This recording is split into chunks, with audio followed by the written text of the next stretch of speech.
Welcome to the Handyman Pros Radio Show. Home improvement and maintenance tips from the pros. Welcome to the Handyman Pros Radio Show Action Edition, where we feature an actionable tip that you can use today. And I'm here with my old buddy, Larry. Larry, what have you been up to lately?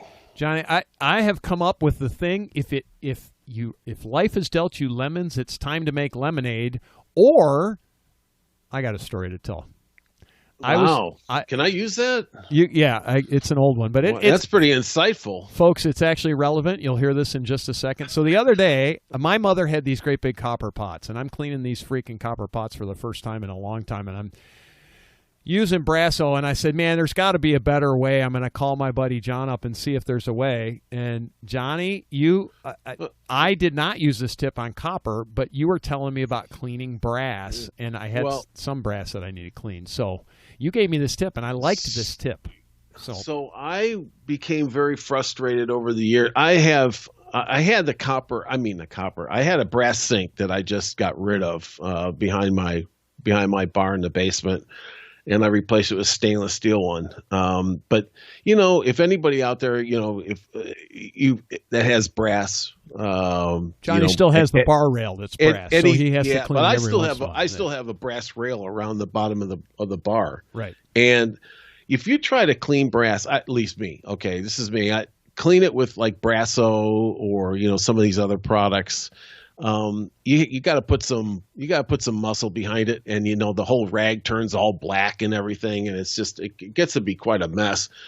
And I found a tip one time about cleaning brass that worked for me like a champ, and that was I would just cut open a lemon.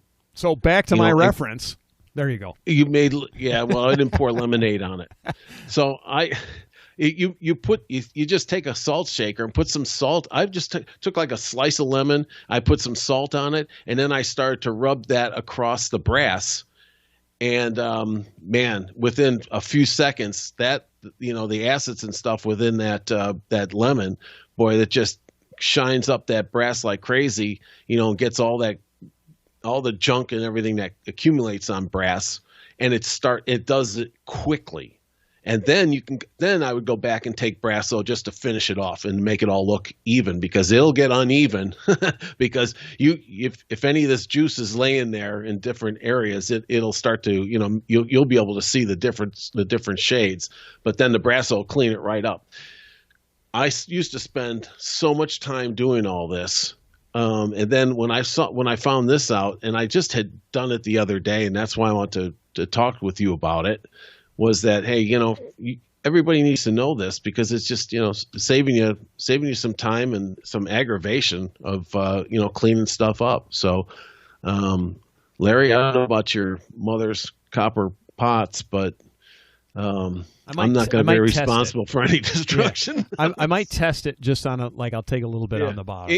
You mean basically on the instructions, the inconspicuous areas? Yes, inconspicuous areas. That's right. Yeah, because my mom's copper pots are they're big. I can't remember. Yeah. They're like 40 quarts. They're huge. They're these great big things, and we use them mostly. We use them mostly for decoration, but actually they're great to cook chili in. When you're cooking a lot of chili, they're great. But anyway, but cleaning them is like ooh. Yeah, and I hate cleaning. So any tip I can get to save on cleaning time is awesome. So that's where we sit. Absolutely. All right. Absolutely. So that was my tip to you, Larry. That was the tip. And so, folks, we say this all the time, but we really mean this. If you have a tip, we like tips, because Johnny and I are in this to get tips. We say this all the time. We're in it to get tips for ourselves, because we were trying to save our own selves time, money, and aggravation. But I like tips that either save me time or give me a better quality product, meaning if a tip helps me, I like it. But the reason that I say this is I want you to send me your tips. Send them to Handyman Pros Radio Show, or questions at handymanprosradioshow.com, or put it on our Facebook group. That's at Handyman Pros. Put out those tips, because folks, we like it. You can also send us an email, handymanprosradioshow@gmail.com. That'll get to us too. You can send us smoke signals. You can do all kinds of things. But those ways, we like the tips, and we really want to publish out your tips, because they're just great. And there's so many things that people have out there that are these little tips that just save us time, money, and aggravation. Right, John? Absolutely. All right. With that, folks, we want to thank you for listening. We will see you next week on the Handyman Pros Radio Show.